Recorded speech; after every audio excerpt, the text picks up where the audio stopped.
Quem cavou de colher vai beber de colher. Quem cavou um buraquinho vai pegar de balde. Mas se você fizer uma piscina, você vai nadar de braçada. E eu estou profetizando isso na sua vida. Você vai nadar de braçada naquilo que o Espírito Santo tem para você. Aleluia! Glória a Deus! Abra sua Bíblia no livro de 2 Reis. Eu quero ler com você o capítulo 4. 2 Reis, capítulo 4. Quero trazer a vocês uma mensagem que tem um título. O título é o seguinte: Ostra feliz não faz pérola. Se você é leitor de livros, você sabe que esse título não é meu. Esse título é do Rubem Alves, escritor, teólogo, psicanalista, autor de diversos livros, falecido agora em 2014. Homem muito inteligente, e ele tem esta obra chamada Axioma, e nessa obra ele fala algo muito interessante.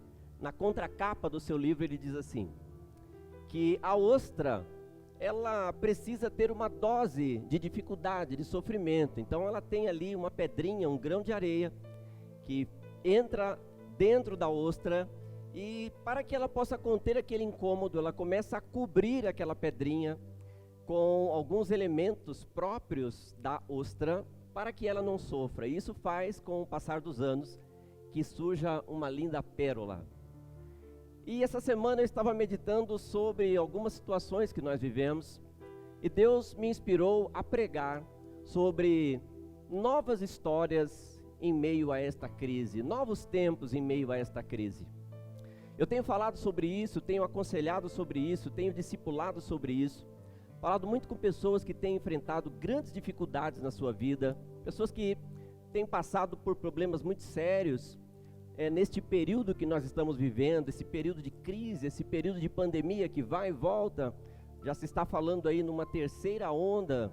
As igrejas do interior de São Paulo, as nossas igrejas do interior de São Paulo, estão todas fechadas hoje, todas online, porque lá está em lockdown.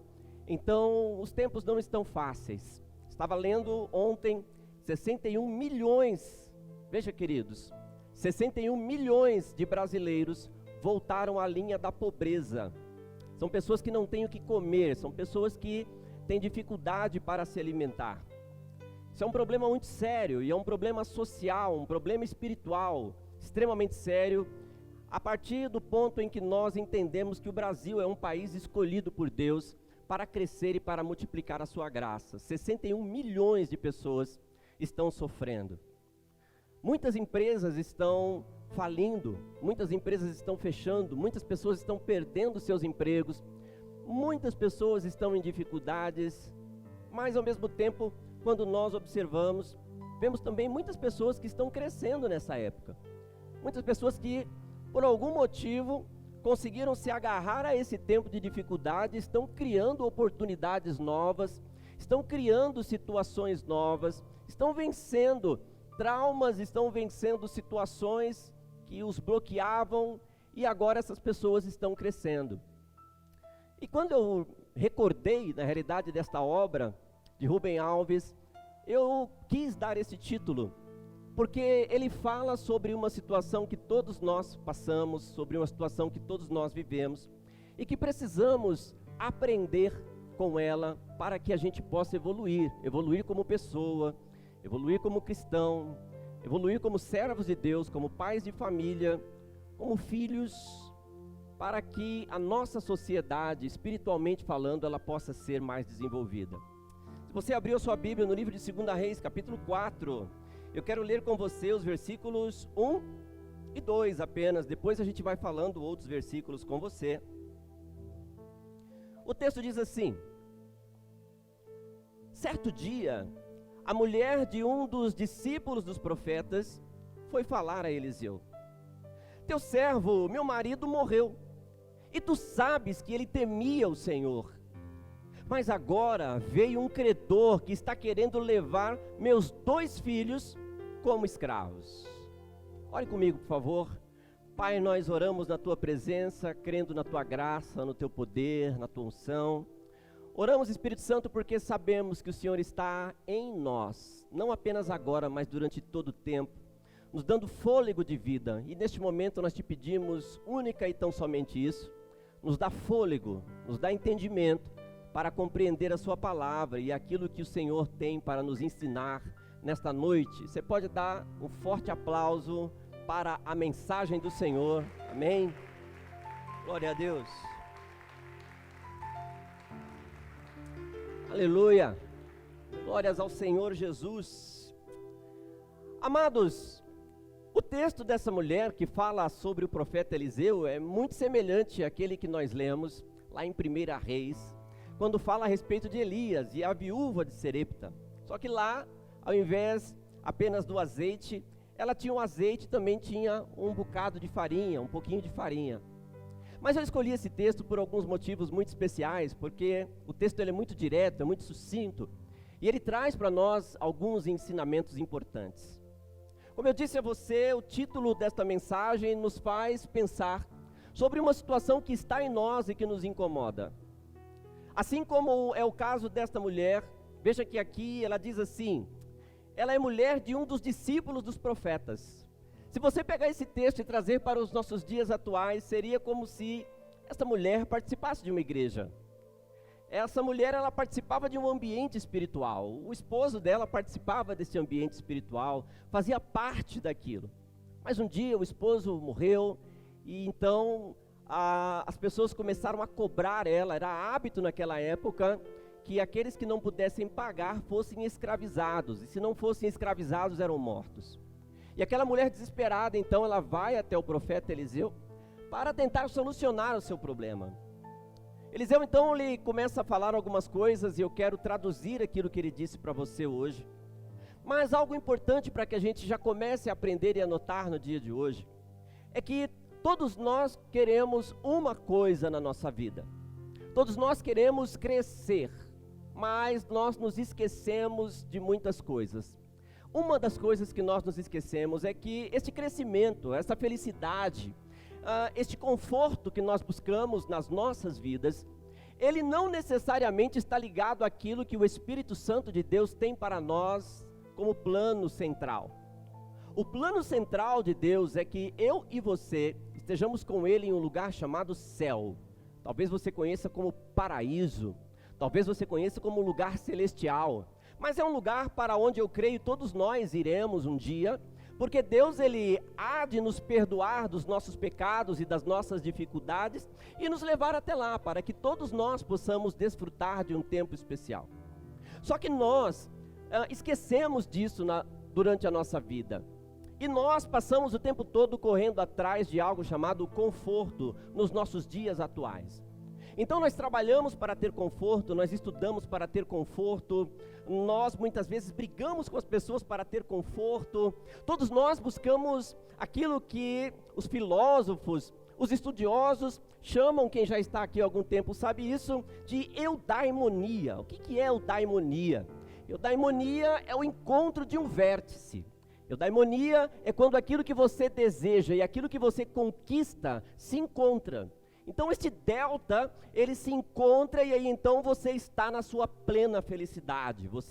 Tudo aquilo que você deseja aconteceu. Tudo aquilo que você queria está acontecendo na sua vida. Então é um momento de felicidade que todos nós queremos. Então nós acordamos de manhã, trabalhamos todos os dias em busca deste princípio, desta eudaimonia, deste sentimento de felicidade. Todos nós queremos isso. Só que muitas vezes nós focamos nisso e nos esquecemos que como cristãos nós temos 3 posições. A primeira posição que nós temos, queridos, é uma posição de participantes do mundo. Então, nós somos cristãos, mas estamos ligados ao mundo. Isso significa que nós estamos em um estágio, o estágio daqueles que estão no mundo. De antemão eu digo para vocês que não adianta estar na igreja se nós estamos no mundo. Tiago capítulo 4, versículo 4, a palavra de Deus, ela nos ensina dizendo que a amizade com o mundo é inimizade com Deus. E mais do que isso, esse texto começa chamando as pessoas que praticam isso de adúlteros. Dessa maneira, queridos, nós aprendemos que o primeiro estágio é um estágio complexo, é um estágio onde muitas pessoas estão, muitas pessoas frequentam, inclusive pessoas que estão dentro da igreja, mas que são mundanas, pessoas que não guardam a sua santidade, pessoas que não estão nem aí para Jesus e vêm para a igreja com o único e exclusivo motivo de satisfazer as suas necessidades humanas e pessoais. São pessoas que não se preocupam com a sua salvação, são pessoas que não querem ter um encontro com Deus, não querem encontrar a felicidade em espírito, mas querem única e tão somente satisfazer a sua carne, satisfazer a sua vontade. O segundo estágio que nós frequentamos é o estágio da igreja. E me permita dizer que este é um dos mais difíceis estágios que nós enfrentamos.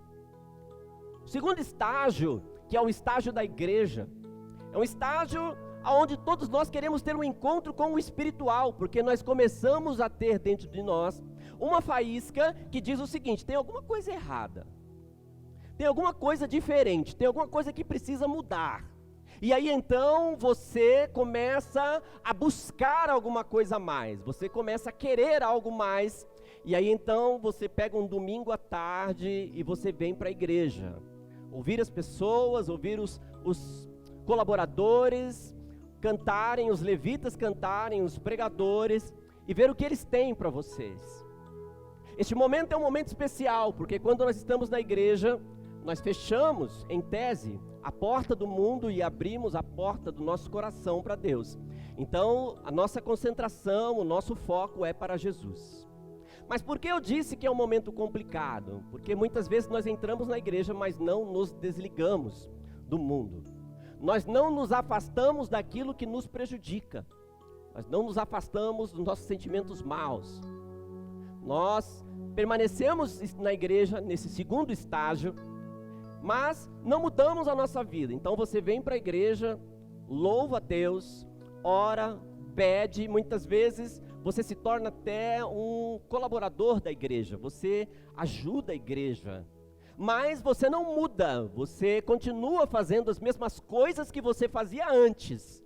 Então você não está mais no mundo, porque aquilo em tese não te pertence, mas você está dentro da igreja fazendo as mesmas coisas que você fazia lá fora. Eu preciso dizer para você que pessoas que fazem isso estão num estágio pior do que aqueles que estão no mundo. Porque nós que estamos aqui dentro precisamos ter um comportamento diferente. Nós que estamos na igreja precisamos ter um comportamento voltado para a santidade. E aí sim, as portas do céu se abrem e nós passamos a ter um contato diferente com Deus. 1 Tessalonicenses capítulo 5, versículo 22, a palavra de Deus diz que nós devemos nos afastar da aparência do mal. E deixa eu chamar a sua atenção. Quando a Bíblia diz que nós devemos nos afastar da aparência do mal, é importante que você compreenda o seguinte: eu sou mal, você é mal, todos nós somos pessoas más, nós somos pessoas corrompidas, somos pessoas que recebemos uma semente maligna em nós, a partir do momento em que nós tivemos consciência daquilo que é bom e daquilo que é ruim. A partir desse momento, todos nós passamos a ser pessoas más. Por isso o apóstolo Paulo, ele diz assim: afaste-se da aparência do mal, porque nós somos maus. Eu sou mau, você é mau. Em um determinado momento da sua vida, me diga se eu estou mentindo, você acordou de manhã, você que é casado, e você não queria olhar na cara da sua esposa. Você acordou de manhã nervoso, nervosa, e você não queria olhar na cara dele ou na cara dela. Pelo contrário, se eu pudesse, você matava ele ou matava ela. Você que é filho, você acordou um dia de manhã e você não queria olhar na cara dos seus pais. Por quê? Porque há uma sementinha dentro de nós que nos leva a pensar mal e a agir mal. Mas Deus, Ele que é soberano, morreu na cruz para que esse tipo de sentimento morresse em nós. E a partir daí nós pudéssemos, mesmo sendo pessoas más, agir pelo bem do próximo, pelo bem do outro e pelo seu bem, para salvar vidas, para mudar histórias e para viver um novo tempo, mesmo em tempo de crise. Glória a Deus. O terceiro estágio é um estágio espiritual. O terceiro estágio é quando você vem para a igreja e você começa a entender que o que você está fazendo aqui não é brincadeira. O que você está fazendo aqui não é vir aqui apenas para ouvir uma pessoa falar, uma pessoa que é igualzinha a você, não é nada mais do que você. Então você não vem aqui para ver as pessoas cantarem e eu falar. Você vem aqui porque você evoluiu a tal ponto que agora você enxerga a matrix espiritual e você passa a ver o Espírito de uma forma muito diferente daquelas pessoas que estão lá fora e de muitas pessoas que estão dentro da igreja. Isso merece um glória a Deus. Nós que estamos no terceiro estágio, precisamos ver coisas diferentes. Precisamos ir além, precisamos conquistar esta posição na nossa vida.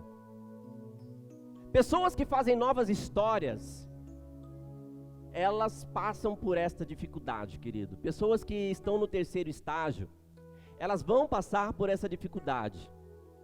Elas vão viver esse tempo. O apóstolo Paulo, ele fala sobre uma situação, ele fala sobre uma dificuldade que ele viveu.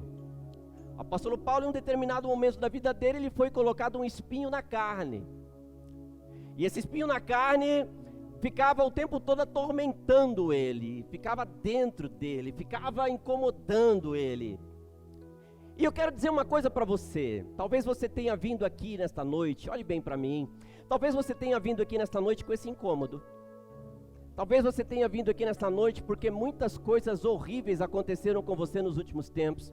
Talvez você tenha vindo aqui nesta noite porque você está cansado de sofrer, cansado de passar dificuldade, você está cansada, você não aguenta mais a vida que você está levando, é uma vida tão difícil, que muitas vezes você tem falado para Deus, Deus, eu não aguento mais, se continuar desse jeito, eu prefiro dar fim nisso aqui. Eu falo com pessoas que têm este incômodo dentro delas, com pessoas que estão profundamente incomodadas com a situação que elas estão vivendo. Quer seja pela morte de pessoas da sua família, quer seja pelo desemprego, quer seja pelo problema na empresa, quer seja pela dificuldade de conviver em família em um tempo de pandemia. Eu falo com pessoas que estão procurando uma resposta de Deus, que estão querendo uma resposta de Deus para algo que elas estão vivendo. Se você é essa pessoa, você precisa dar glória a Deus. Por quê? Se você é essa pessoa, significa que você é como esta ostra. E Deus, Ele está colocando em você um pequeno incômodo. Mas a partir de agora, você vai aprender a cobrir este incômodo com algo que te pertence. E a partir daí, você vai fazer deste incômodo uma coisa maravilhosa na sua vida, chamada evolução. Você pode dar uma salva de palmas para Jesus. Aleluia. Glória a Deus. Se você tiver com a sua Bíblia aberta, aí no versículo 2, Eliseu, ele faz uma pergunta. Eliseu, ele fala assim: como posso ajudá-la? Diga-me o que você tem em casa. Como posso ajudá-la? Disse Eliseu. E logo depois ele faz uma pergunta: o que você tem em casa?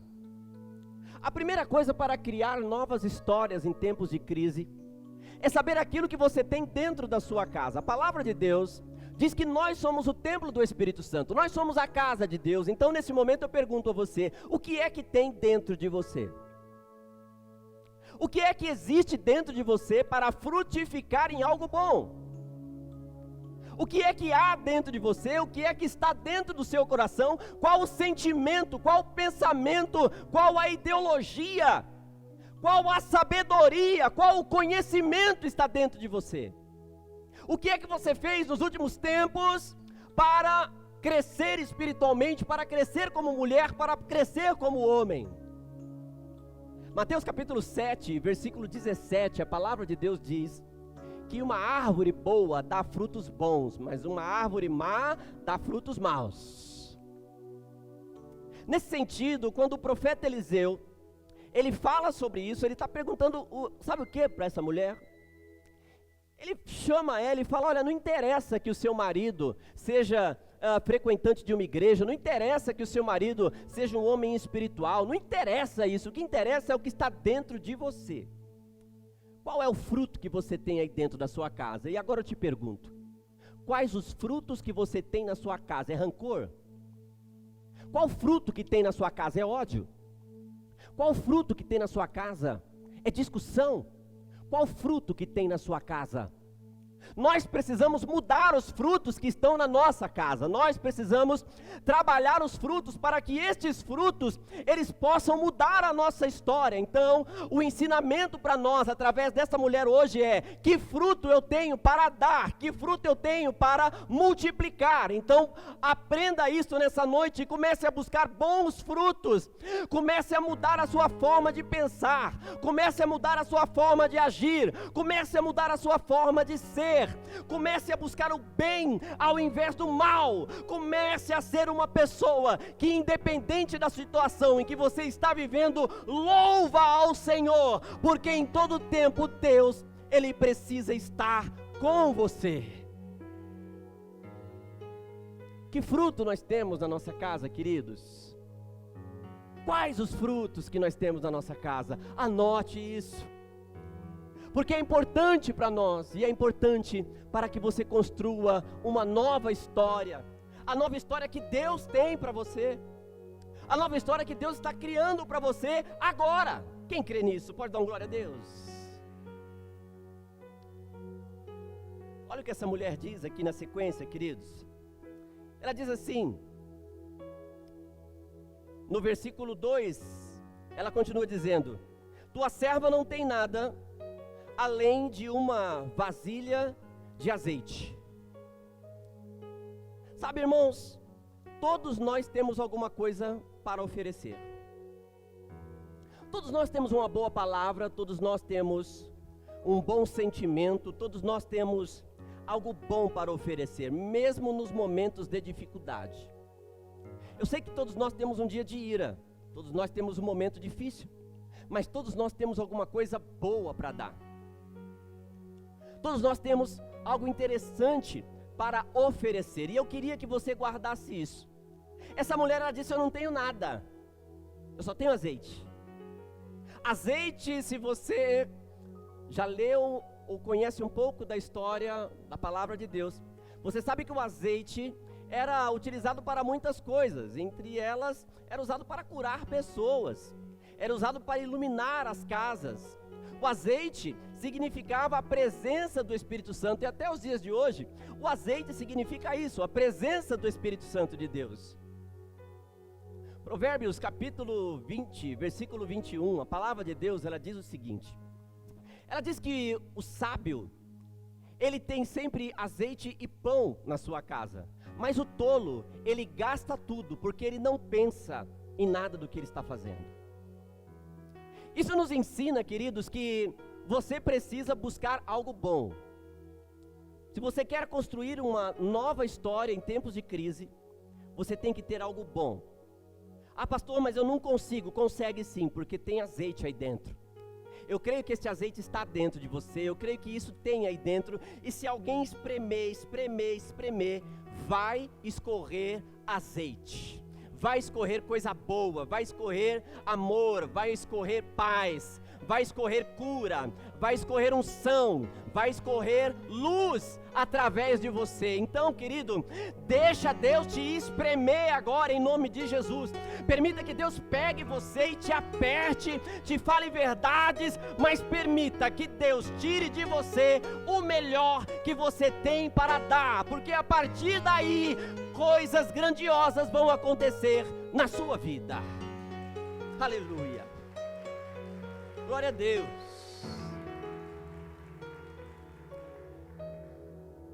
Ela só tinha isso. E às vezes quando nós achamos que temos pouco, o profeta vem, Deus vem e fala conosco. Olha o que Deus falou. E olha o que Deus falou através do profeta Eliseu. Olha, vai pedir emprestado. Vai pedir emprestado. muitas vasilhas.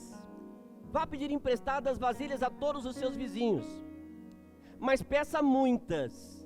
Depois entre em casa com seus filhos e feche a porta. Sabe, irmãos, às vezes nós temos o que a gente precisa. Preste atenção nisso. Às vezes nós temos aquilo que nós precisamos, mas nós não temos os meios para fazer funcionar. A mulher, ela tinha o azeite, mas ela não tinha as vasilhas. Essa mulher, ela não tinha condições de multiplicar a bênção que Deus tinha para a vida dela. Preste atenção.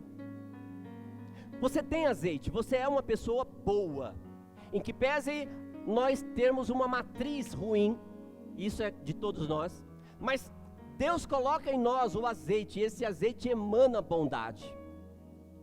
Nesse sentido, queridos, quando eu tenho algo que é bom, eu preciso multiplicar isso de alguma forma. E você só vai multiplicar isso de alguma maneira a partir do momento em que você buscar essa condição. A mulher, ela teve que sair de porta em porta. Você tem uma vasilha aí para emprestar? E foi na outra. Você tem uma xícara aí para me dar? Foi na outra. O que você tem um vasilhame que você possa me emprestar?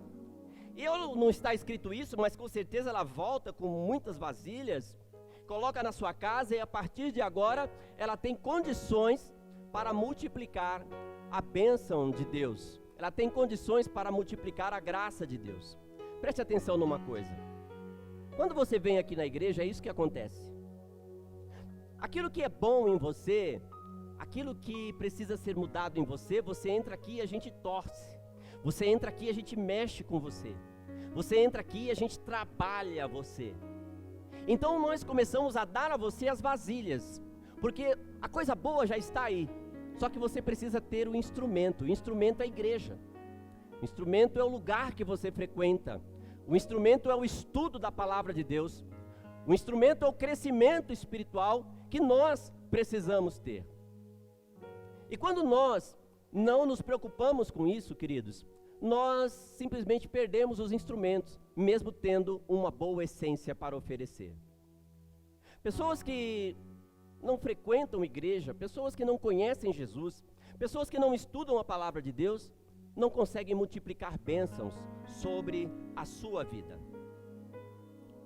Eu quero continuar lendo o texto, porque ele diz assim: depois entre na sua casa com seus filhos e feche a porta. Sabe, meus irmãos, todos nós passamos por isso. Todos nós temos um momento na nossa vida em que precisamos entrar em casa e fechar a porta da nossa casa. Todos nós temos um momento em que a gente precisa sentar com uma família e fazer uma reunião. Você sabe que a casa é um templo do Espírito Santo de Deus. A casa, ela é o lugar onde eu e você nos encontramos com Deus de uma forma muito íntima. A casa tem a cama. A cama significa a união entre a mulher, igreja, o homem, Deus. A casa tem a mesa. A mesa é o lugar onde você senta e se alimenta, onde você é sustentado pelas mãos de Deus. A casa é um ambiente espiritual. Sabe o que nós fazemos? Às vezes nós estamos com um problema, nós estamos com uma dificuldade, e a gente sai desesperado pela rua, gritando, falando um monte de coisa, dizendo que não deve, falando as coisas que a gente não deveria falar, abrindo a boca para quem não deve. O profeta Eliseu está falando: olha, agora que você já tem os instrumentos, agora que eu sei que você já tem o azeite, vai para casa, criatura. E chegando lá, tranca a porta, junta os seus filhos, porque o milagre vai acontecer. Para de falar com pessoas que não podem te ajudar. Para de abrir a boca para pessoas que não podem mudar a sua história. Não fique falando com pessoas dos problemas que você está vivendo, se você não tem certeza que essas pessoas podem mesmo ajudar você. Comece a ter isso no seu coração, porque se você tiver isso no seu coração, eu tenho certeza que Deus, Ele vai criar uma nova história para você, através da sua família, porque você vai sentar na mesa, vai olhar na cara do teu marido, vai olhar para a cara da tua mulher e falar: e agora? A coisa complicou, a coisa está difícil. Mas como nós vamos construir uma nova história em tempos de crise? E aí, marido, mulher, filhos, família, se reúnem dentro de um ambiente chamado casa, e eu espero seja a Beth-Halem, Belém, a casa de Deus, e aí então a presença do Espírito Santo ela emana, e quando a presença do Espírito Santo emana, nós passamos a ter um entendimento, uma visão da parte de Deus. E aí você olha para um lado, não tem dinheiro, você olha para o outro, só tem um tantinho de azeite, um monte de vasilha vazia. E aí Deus ele vem, e ele fala para você o que está escrito lá em Abacuque, capítulo 3, e versículo 17. Ainda que a figueira não floresça, ainda que não haja fruto na vide, ainda que não se derrame o azeite da videira, ainda que não haja alimento nos campos, ainda que não haja bois no curral, ainda que as ovelhas não estejam no pasto, mesmo assim eu exultarei no nome do Senhor, porque Ele te guarda no tempo da dificuldade, Ele te guarda nos momentos difíceis, Ele te guarda e Ele multiplica a graça sempre quando nós achamos que não tem graça. Então neste momento acredite, feche a porta da tua casa, conversa com a tua família, se levanta, glorifica o nome de Deus, porque com certeza Deus vai multiplicar graça lá. Aleluia, aplauda o nome do Senhor. Aleluia.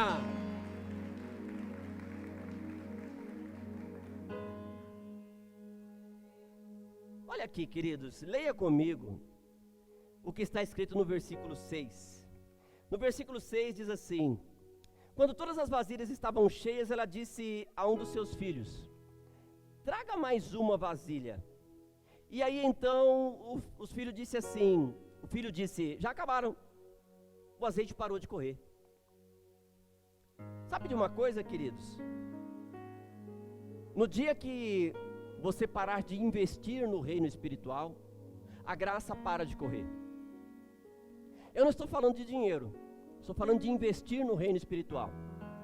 No dia que você parar de vir para a igreja, no dia que você para de receber instrumentos, no dia que você para de receber vasilhas, no dia que você para de buscar a autoridade do Espírito, a graça para de correr também. Então o ensinamento que nós recebemos aqui é esse: é que nós precisamos continuar investindo. Você tem de continuar pedindo vasilha, você tem de continuar vindo na igreja. Então não é porque você veio hoje que você não vai vir domingo que vem. Você que está online conosco, não é porque você está assistindo esse culto online, participando desse culto online hoje, que você não vai participar na próxima semana. Todos nós precisamos participar, todos nós precisamos investir.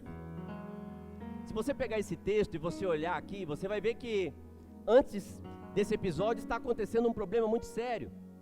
Acabe havia perdido o seu reinado, o seu filho, que é Jorão, assume, e ele perde os impostos de um outro rei. Este homem, que era rei de uma outra cidade, chamava-se Macé, ele se nega a entregar as ofertas, os dízimos, se nega a entregar aquilo que ele devia como impostos. E aí então os reis se juntam, e aí eles falam com Eliseu: Eliseu, a gente pode lutar contra o rei de Moabe. E aí então Eliseu, em um determinado momento, ele chama um levita, o levita toca e ele fala assim: cavai neste poço muitas covas, porque mesmo não vendo chuva, há de ter muita água neste deserto. Novas histórias em tempo de crise. É o tempo em que você olha para cima e fala: não tem nada. Mas Deus começa a olhar para você e fala: começa a cavar aí. Começa a cavar. Sabe qual é o problema de cavar, queridos? Que cada um cava com o seu instrumento. Cada um cava da sua forma. Tem gente que tem a fé do tamanho de uma colher, então fica cavando de colher. Tem gente que tem fé do tamanho de uma enxada. Pá, pá. Tem gente que se junta, fala, vamos fazer um buraco junto aqui, e aí cavam um poço. Tem gente que é mais exagerado. Tem gente que fala, olha, já que Deus falou, eu vou fazer uma piscina. E aí abre um buracão assim, ó. E aí enquanto as pessoas que estão lá fora ficam olhando para cima, esperando chuva, você olha para baixo e a água começa a brotar. Você pode dar uma glória a Deus? Você olha para baixo e a água começa a brotar, brotar, brotar. E o povo assim, ó. E a água brotando. Só que vai ter uma hora que vai ter alguém que cavou de colher. Quem cavou de colher vai beber de colher. Quem cavou um buraquinho vai pegar de balde. Mas se você fizer uma piscina, você vai nadar de braçada. E eu estou profetizando isso na sua vida. Você vai nadar de braçada naquilo que o Espírito Santo tem para você. Aleluia! Glória a Deus! Malaquias capítulo 4, no versículo 14. A palavra de Deus diz assim. As pessoas estão reclamando, né? As pessoas falam assim, de que adianta eu seguir a Deus? Se tanto aqueles que são ímpios, quanto aqueles que desafiam ao Senhor, vivem tão bem quanto nós. E aí as pessoas falam, de que vale seguir a Deus? Se você for até o versículo 17, 18, você vai ver que Deus ele fala uma coisa muito interessante lá em Malaquias capítulo 4, ou é 17 ou é 18. Ele fala assim, no dia que eu começar a agir, aí tem uma outra tradução que diz assim, no dia que eu fizer de vocês o meu tesouro pessoal, você vai ver a diferença entre aquele que crê e aquele que não crê, aquele que é ímpio e aquele que está na presença do Senhor. Então, por mais que as pessoas falem assim, olha, dá na mesma, viu? Os ímpios prosperam, como diz o texto, e nós também prosperamos, a gente que se desviou, prospera também. Deus, ele fala isso no texto de Malaquias, ele fala, a hora que eu começar a agir, vocês vão ver o que vai virar isso aqui. Ouça o que eu tenho para dizer para você. Hoje é o dia que Deus vai construir uma nova história em meio ao seu sofrimento. Este incômodo que você está vivendo nada mais é do que uma forma que Deus está criando para que você cubra isso com o que você tem, o azeite, o Espírito Santo, o poder, a fé. E a cada vez que você cobre este grãozinho de pedra que te incomoda tanto aí dentro, Deus está cobrindo isso de uma forma maravilhosa, e a partir daí você vai abrir para o mundo, e quando você abrir para o mundo, as pessoas vão olhar e falar, uau, que pérola maravilhosa. Deus está fazendo pérolas em meio ao sofrimento, e eu profetizo isso na sua vida, em nome de Jesus. Quem quer viver uma nova história hoje? Quem quer viver essa nova história? Você que está na dificuldade, você que está no problema, você que está com incômodo, você que está sofrendo, você que está passando por dificuldade, você que todo dia acorda de manhã falando, meu Deus, Deus fala, para de ficar olhando para cima não no sentido espiritual, mas para o nada, e começa a cavar hoje, porque hoje Deus vai criar uma nova história para você. Fique de pé, vamos orar em nome de Jesus. Aleluia, glória a Deus, glória a Deus. Por favor, não perca a sua concentração, nós já vamos terminar, amém? Santo Deus, eterno Pai, Deus de misericórdias, nós estamos na sua presença, crendo na sua graça, crendo no teu poder, na tua unção, na sua autoridade. Espírito Santo, em nome de Jesus, abençoa essas vidas que aqui estão, abençoa este povo que aqui está, Pai. Dá a eles uma nova história, dá a eles um novo tempo. Cria, meu Deus, agora, em nome de Jesus, um novo tempo, uma nova história, Pai. Jesus, eu sei que tem pessoas que entraram aqui hoje incomodadas, entraram pessoas hoje aqui constritas, pessoas que estão com seu coração dolorido, pessoas que estão chorosas, pessoas que estão doloridas. Meu Deus, eu oro pela vida dessas pessoas, e Pai, eu creio que em nome de Jesus, o Senhor vai criar uma nova história, um novo tempo. O Senhor vai mudar esta vida agora, em nome de Jesus. Pai, eu creio nisso. Senhor, eu humildemente, Pai, não por mim, mas pelo Teu Espírito Santo. Eu quero profetizar isso na vida dos Seus filhos e das Suas filhas. Em nome de Jesus, transforma este incômodo em uma pérola maravilhosa. Pai, transforma este incômodo, oh Jesus, em uma nova história. Aleluia. Meu querido, minha querida, o jeito de cavar covas é orando. E durante esse louvor eu queria que você orasse. Amém? Shekandarabas. Aleluia. Será que podes contar? Shekandarabarabarabashi. Shekandarabas. Será Aleluia. que podes imaginar tudo aquilo que sonhei para ti, filho meu? O que minhas mãos fizeram para ti, filho meu.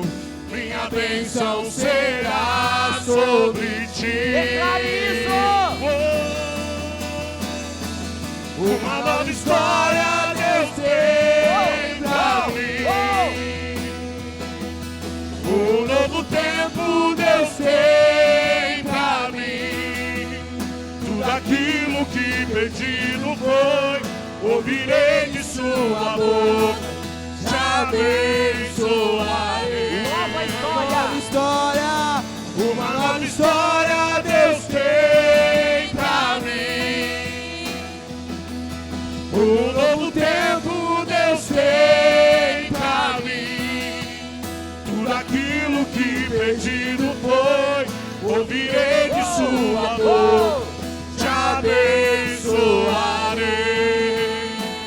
Santo, santo, santo, santo Deus, abra a tua boca e declare: nova história, nova história, nova história em nome de Jesus. Receba isso hoje. Uma nova história Deus tem para você. Chega de sofrimento, chega de luta, porque hoje Deus está mudando a sua história. Aleluia! Eu creio, Deus! Será que podes imaginar tudo aquilo que sonhei para ti, filho meu? O que minhas mãos fizeram para ti, filho meu. Minha bênção será sobre ti. Adore, adore, adore, adore, adore. Nova história, nova história. Um novo tempo Deus tem pra mim. E tudo aquilo que pedido foi, ouvirei de sua boca, te abençoarei. Uma nova história